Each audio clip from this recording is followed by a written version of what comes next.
Pagsapit ng gabi, hinatira ni Javier ng hapunan si Michelle sa selda nito. Naisip ko na baka gutom ka na. Pumasok si Javier sa selda at sinara ng bantay ang pinto. Hindi ko na maiisip pang kumain. Kamusta na pala si Jericho? Tanong ni Michelle. Nilagay ni Javier ang tray sa maliit na upuan sa may gilid.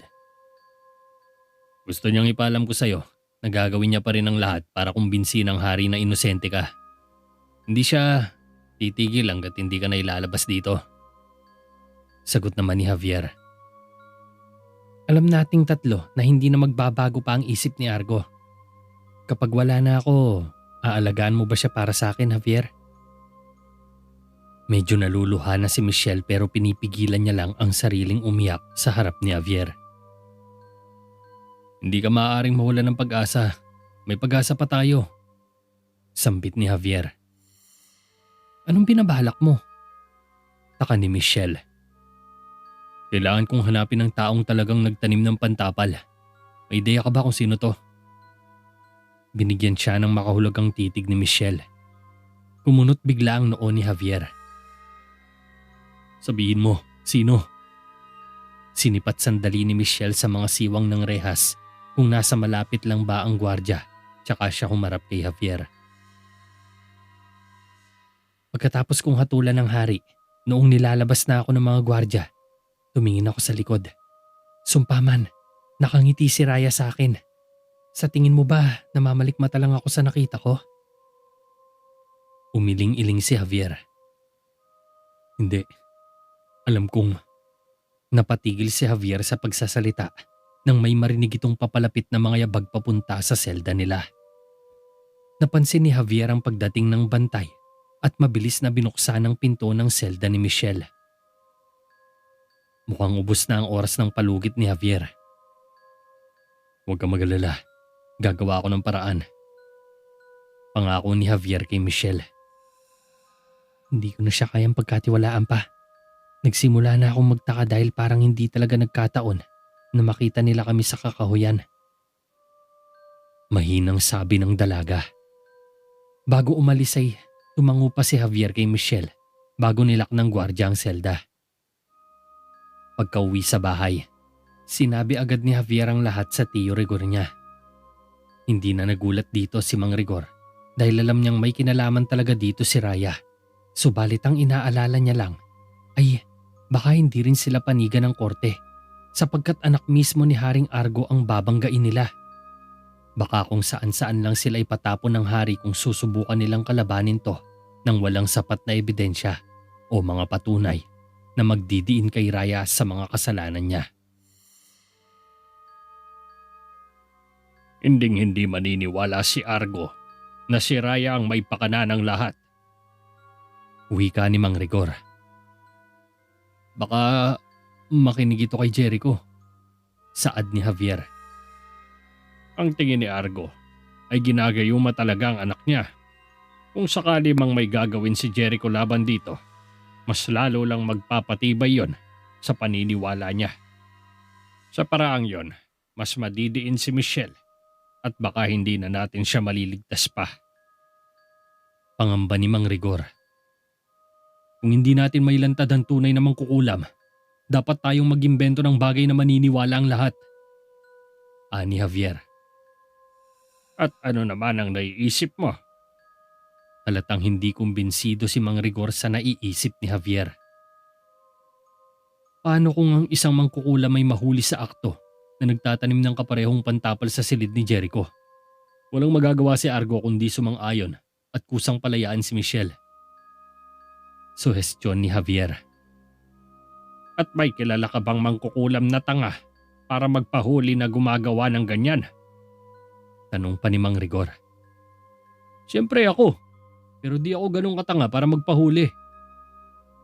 Hindi nag-react si Mang Rigor at napangangan na lang sa gustong mangyari ng pamangkin.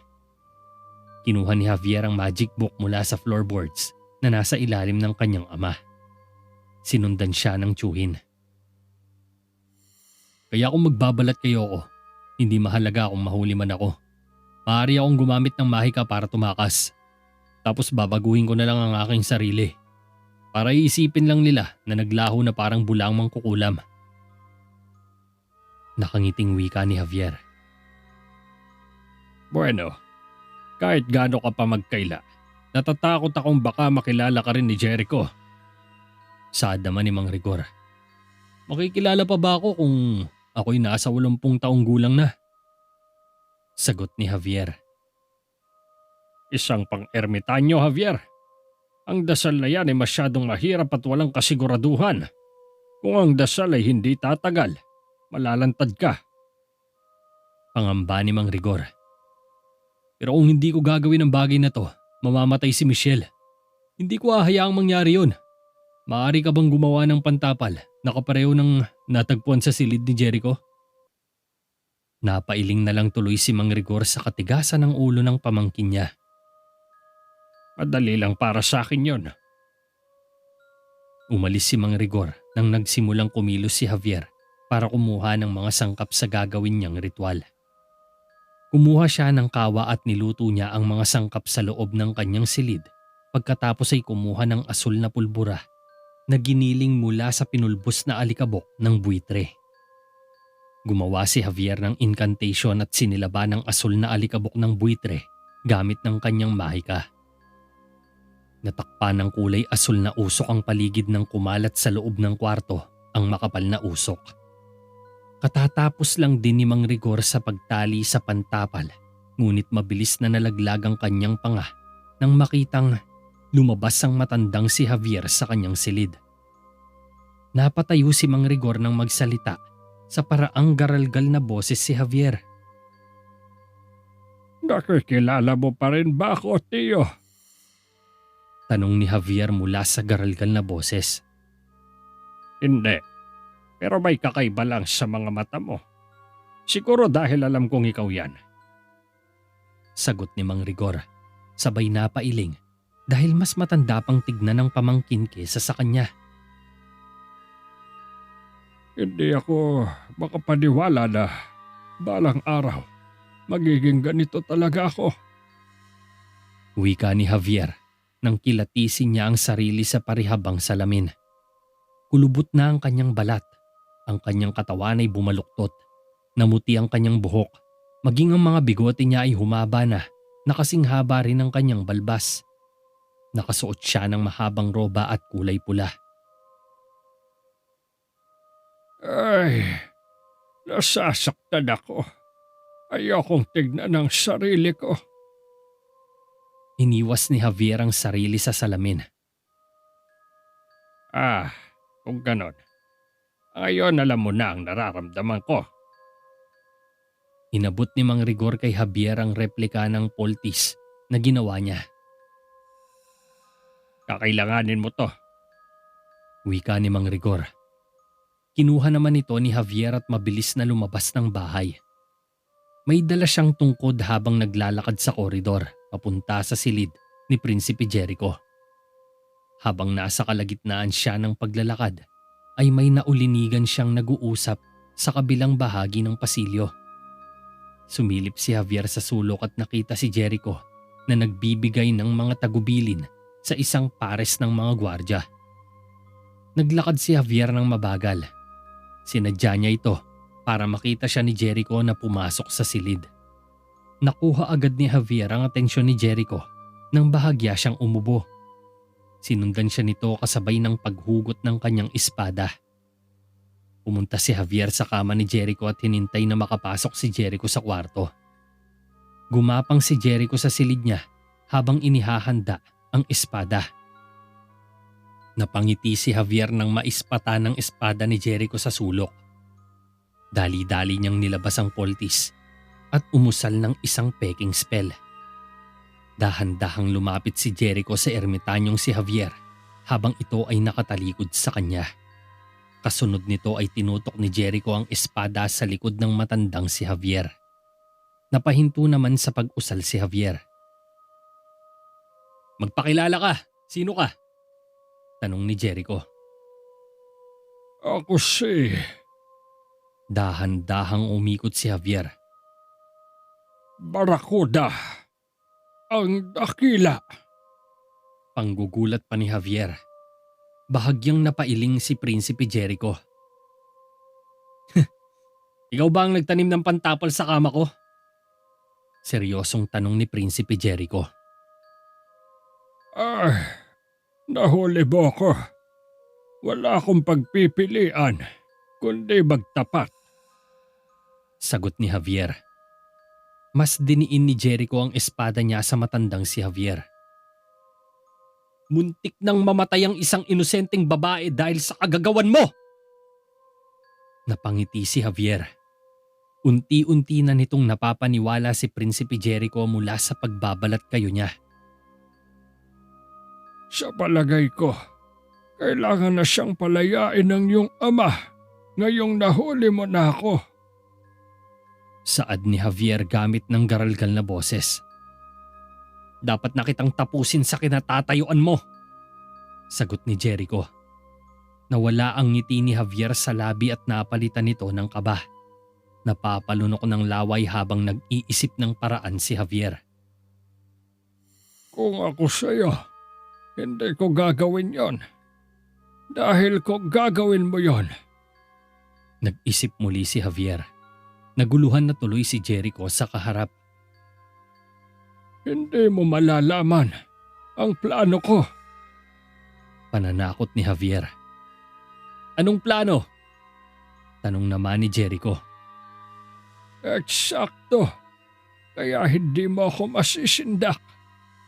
Sagot ni Javier. Binaba ni Jericho ang espada. Nagkita na ba tayo? Tinitigang mabuti ni Jericho ang ermitanyong si Javier. Sandali silang nagtinginan ng mata. Umiwas bigla si Javier. Hindi. Baka guni-guni mo lang yan. Hindi ko makakalimutan ang mukha ng isang tao kapag nakaharap ko na to. Palusot pa ni Javier. Yung mga mata mo, kakaiba. Parang nagkita na nga tayo sa isang lugar. Tila nakakahalata na si Jericho. Napalunok muli ng laway si Javier. Hindi nga sabi. Naghanap ng mabigat na bagay si Javier. Nakakita siya ng mga florera at helmet sa ibabaw ng mesita. Gamit ang kanyang spell ay itinapon niya ang helmet kay Jericho. Nahilo si Jericho nang tumama sa ulo niya ang helmet. Mabilis na tumakas si Javier sa eksena at nagtatakbo palabas ng kwarto. Mga kawal! Sigaw ni Jericho nang makarecover ito agad.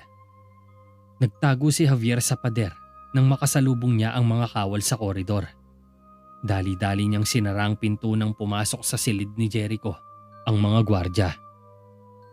Napabuntong hininga si Javier habang nakasandig sa likod ng pinto. Umusal siya ng spell para ibalik ang sarili sa normal. Pero sa kasamaang palad, hindi na niya mabawi ang aging spell. Nakarinig ng mga yabag si Javier. Pumunta siya doon! Sabay turo ni Jericho sa pinto na dinaanan ng mga kawal. Napatakbo si Javier sa pasilyo at nagtago muli sa likod ng isa pang pader. Sinubukan niyang kontrahin muli ang aging spell, subalit wala pa ring nangyayari. Sumilip si Javier sa kanto at nakita ito ni Jericho. Ayun siya! Sinubukan ni Javier na tumakbo, ngunit hinagis ni Jericho ang isang punyal na siyang tumuhog sa manggas ni Javier sa pinto. Nagpupumiglas si Javier pero hindi niya matanggal ang punyal sa pintuan. Huliin siya! Utos ni Jericho. Tumakbo ang mga gwardya at hinawakan sa mga kamay si Javier. Dinala agad ni Prinsipe Jericho ang ermitanyong si Javier sa loob ng konseho habang siya ay kinakaladkad ng mga gwardya. Pagkapasok sa loob ay nadatnan nilang abala si Haring Argo sa mga papeles kasama ang mga miyembro ng konseho. Ilang ministro at mga kabalyerong maharlika ang nasa loob ng pagpupulong na ito. Napatingin si namang Rigor at Prinsesa Raya sa matandang si Javier. Nakasalukuyan ring nasa loob ng silid. Napatigil sa pagpupulong ang buong korte nang iharap ni Jericho ang ermitanyong si Javier kay Haring Argo. Ama, sambit ni Prinsipe Jericho. Sino siya? Taka ni Haring Argo. Siya ang mangkukulam. Binigay ni Jericho sa kanyang ama ang poltis na ginawa ni Mang Rigor. Napatingin ng lahat kay Javier. Ang iilan ay nagkaroon ng agam-agam tungkol dito. Nakita kong inilagay niya ito sa ilalim ng aking unan. Wika ni Prinsipe Jericho. Totoo ba ito? Kalmadong tanong ng hari. Opo. Mahinahong sagot ni Javier. Medyo nalilito naman si Raya sa nangyayari. Nakatitig ito kay Javier at kinikilatis mabuti ang itsura. Ano ang inaasahan mong makamit sa gayuman na to? Tanong ulit ni Haring Argo kay Javier. Kung mahuhulog si Prinsipe Jericho sa isang hamak na babaeng naglilingkod, magdudulot ito ng kahihiyan sa Terraveda. Sagot ni Javier. Nagkasala ba ako sa iyo noon? Kaya mo to ginagawa, matandang ermitanyo? Saad ni Haring Argo. Seryoso itong tinignan ni Javier. Hindi lang sa akin, kundi sa napakaraming tao. Nabulag ka ng iyong pagkamuhi sa mahika. Pinahirapan at pinatay mo ang mga inosenteng tao. Ikaw, Argo Mondragon, ay isang hangal, mayabang na matandang ungas. Wika ni Javier. Tinutukan siya ni Jericho ng espada. Pigilan mo ang dila mo, matandang ermitanyo.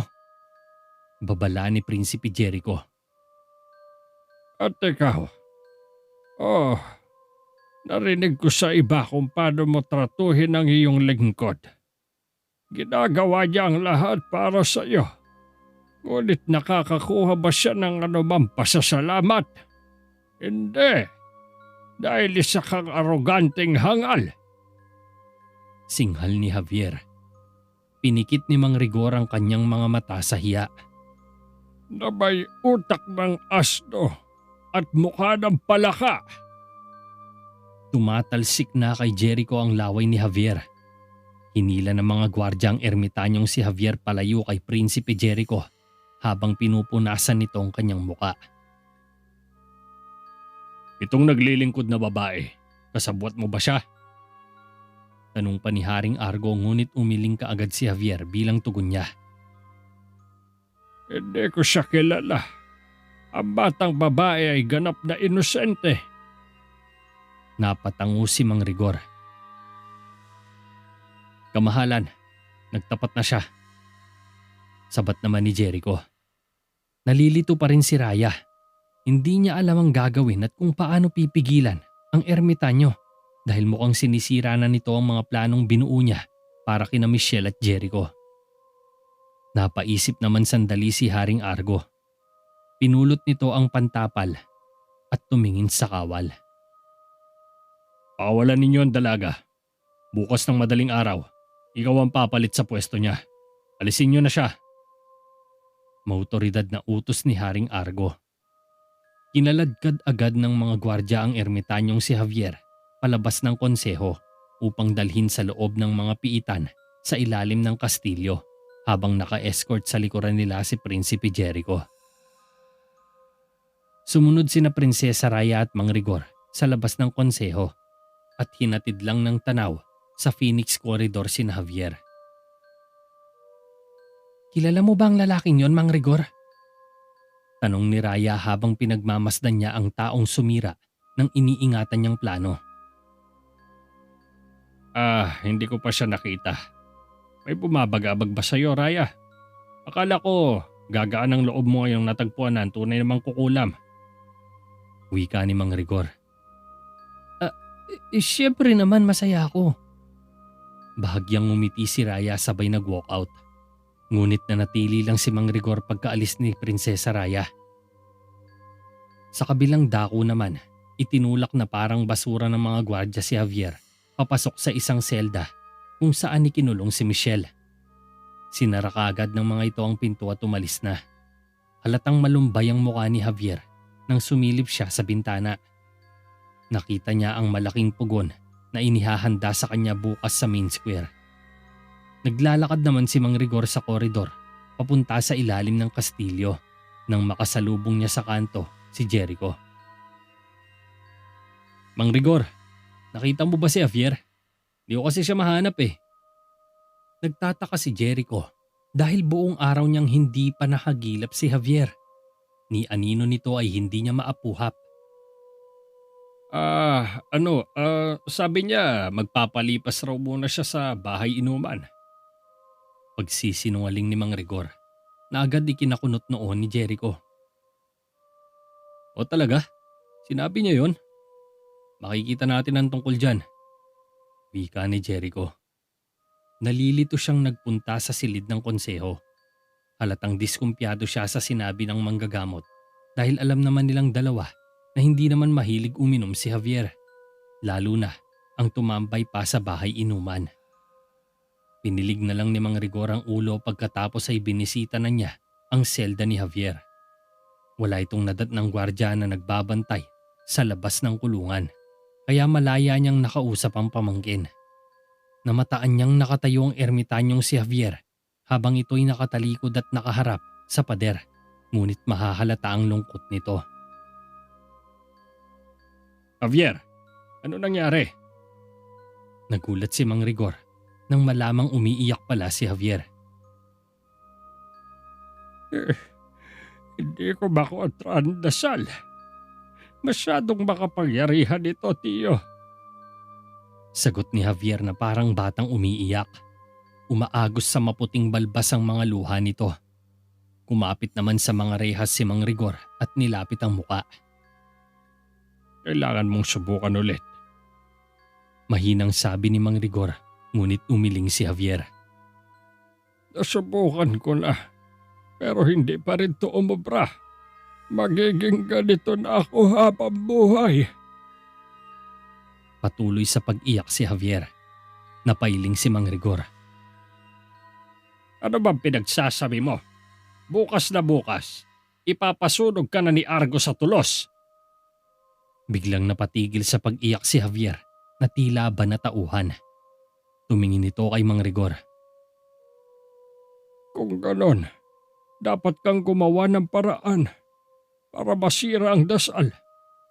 Sambit ni Javier. Isa lang ang naiisip ko. Sagot ni Mang Rigor. Ano yon? Tanong naman ng binata. Sa aklat ng gala, mayroong isang panlunas na maaaring kontrahin ang iyong pagtanda. Pahayag ni Mang Rigor. Mabilis na lumiwanag ang mukha ni Javier. Parang pakiramdam niya ay gumanda ang kanyang aura. Tila ba sumigla ang kanyang katawan at nabuhayan sa narinig. Napahawak agad siya sa mga rehas. Gaano katagal bago gawin ang lunas na to? Seryosong tanong ni Javier kay Mang Rigor. Mas mahaba pa sa kinatatakutan ko.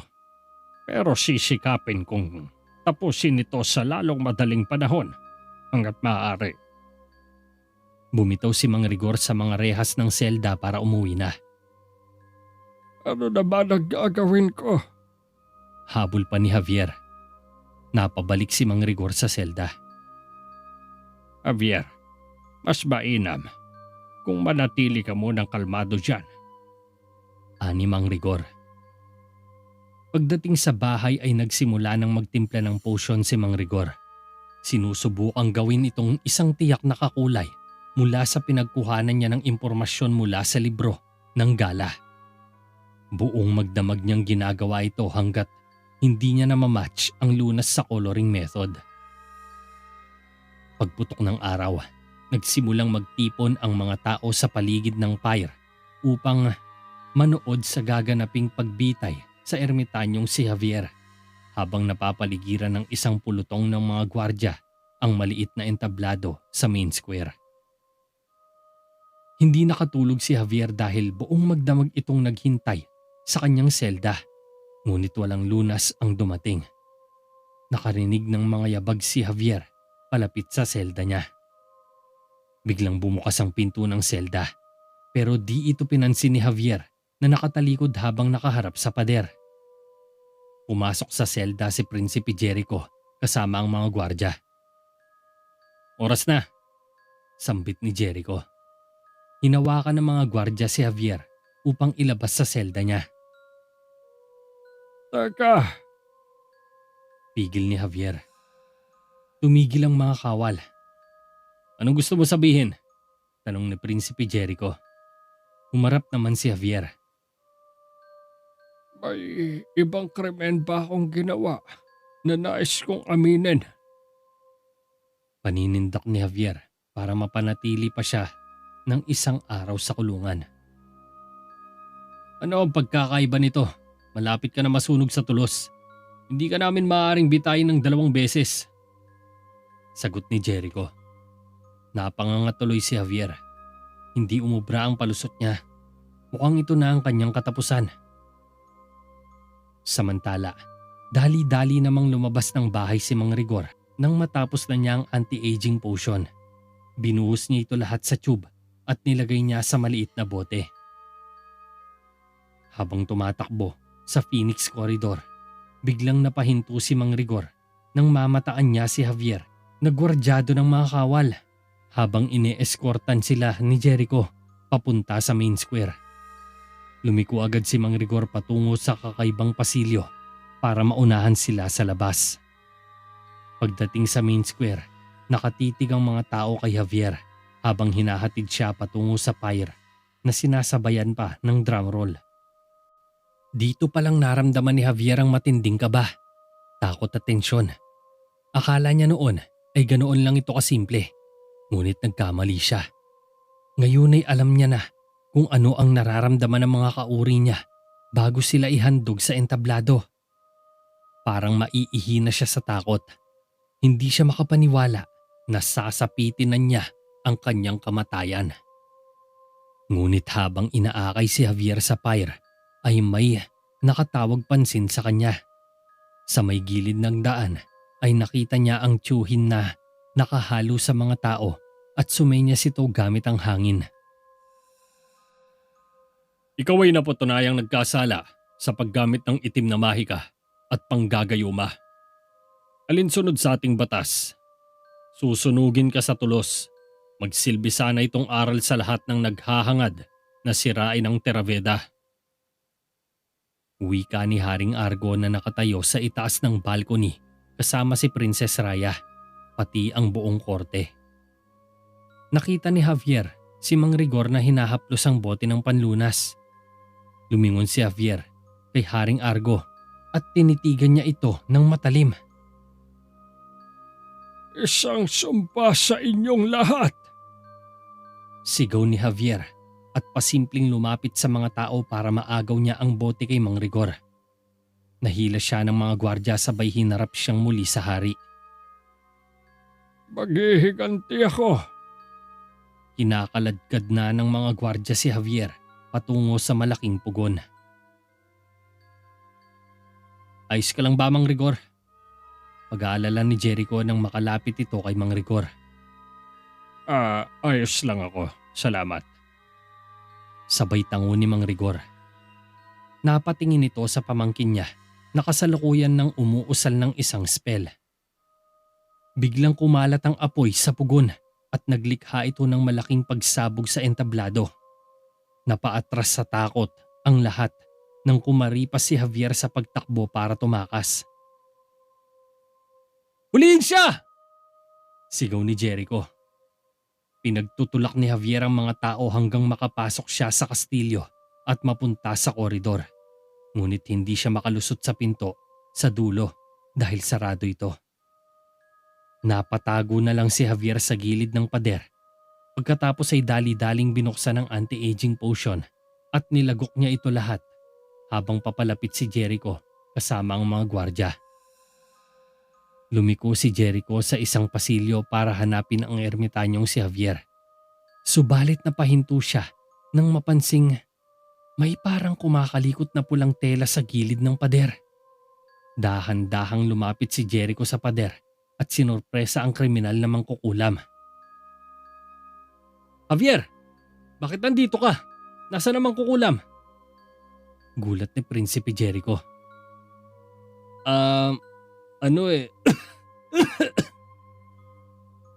Umubo si Javier at tumahimik. Pumunta siya doon. Tinuro ni Javier ang pinto sa likod niya. Lumingon naman si Jericho sa mga gwardya at tinutusan niya ang mga to. Patunugin ang mga kampana. Alughugin ang buong kastilyo. Gusto ko siyang mahanap. Kumilos agad ang mga gwardya. Naiwan sina Javier at Prinsipe Jericho sa dulo ng koridor. Sinasabi mo ba sa akin na hinayaan mo siyang tumakbo ng diretso sa'yo? Inis ni Jericho. Masyado siyang mabilis sa akin. Hindi ko siya naabutan.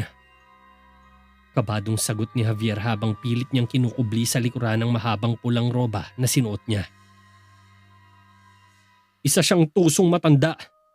Ganito ang nangyayari kapag buong araw kang nasa bahay inuman. Sermon ni Jericho kay Javier. Anong sinabi mo? Gulat ng binata. Wala siyang matandaan na sinabi niya ang bagay na yon. Huwag ka nang magkunwari. Yanda mo na lang ang kabayo ko. Baka may masmasang ka pa.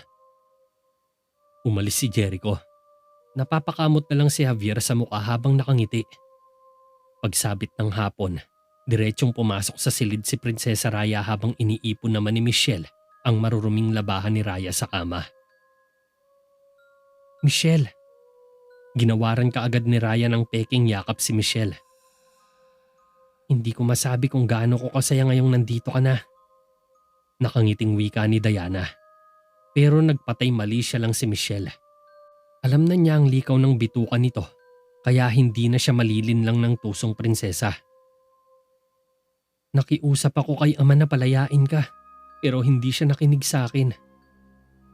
Nagkunwaring malungkot si Raya. Ngumiti lang si Michelle. Ayos lang, ginawa mo lang ang tingin mo na makakaya mo. Tumango silang dalawa. Binitbit ni Michelle ang basket ng labahan at lumabas na. Nalilito pa rin si Raya habang isinasara niya ang dividing door. Naglalakad si Michelle sa isang mahabang koridor na may dalang labada nang lumabas si Jericho sa isang alcove at hinila siya papasok. Napabuntong hininga sa gulat si Michelle. Patawarin mo ako, hindi ko sinasadyang gulating ka. Ngayon, naniniwala ang aking ama na ang damdamin ko para sa iyo ay bunga lamang ng isang gayuma. Kung makakakita siya ng anumang senyalis na hindi ako nagbago, itataboy ka niya sa terada. Mahabang pahayag ni Prinsipe Jericho.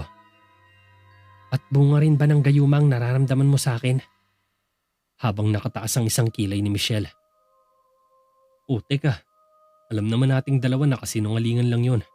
Ngunit sa tingin ko, mas ligtas para sa iyo kung hahayaan natin ang iba na patuloy na maniwala dito. Suhestyon pa ni Jericho. Tumangulang si Michelle. Yung sinabi mo sa tatay mo, talagang iiwan mo talaga ang pwesto mo sa trono para lang sa akin? Seryosong tanong ni Michelle. Siyempre, gusto ko pa rin yun. Biro ng prinsipe. Nalaglagan pa nga ni Michelle. Nandito ang pwesto mo. Saad ni Michelle. Nasa iyong lugar ko. Sundot pa ni Jericho. Hindi lang ito tungkol sa atin. Dapat kang manatili para sa kapakanan ng mga tao. Balang araw, ikaw ay magiging isang dakilang hari. Pagkatapos ay maaari mo nang baguhin ang mga nakakatawang kaugalian dito. Litanya ni Michelle. Sumeryoso tuloy si Jericho. Pinapangako ko sa iyo na kapag ako na ang hari, ang mga bagay ay magiging iba na. Pwede na tayong magsama. Seryosong wika ni Jericho. Bibilangin ko ang mga araw na yon hanggang sa umabot tayo doon. Nagtinginan sandali ang dalawa hanggang sa mapasandal sila sa pader para maghalikan. Ngunit nakarinig sila ng ingay sa di kalayuan kaya napabitaw sila sa isa't isa. Kinuha kaagad ni Michelle ang basket. Kailangan ko na umalis. Nahihiyang paalam ni Michelle. Pinanood lang siyang umalis ni Jericho subalit nagtago itong muli nang maispata ng isang gwardya na naglalakad sa pasilyo. Muntik na siyang mahuli ng bantay habang nakatitig kay Michelle.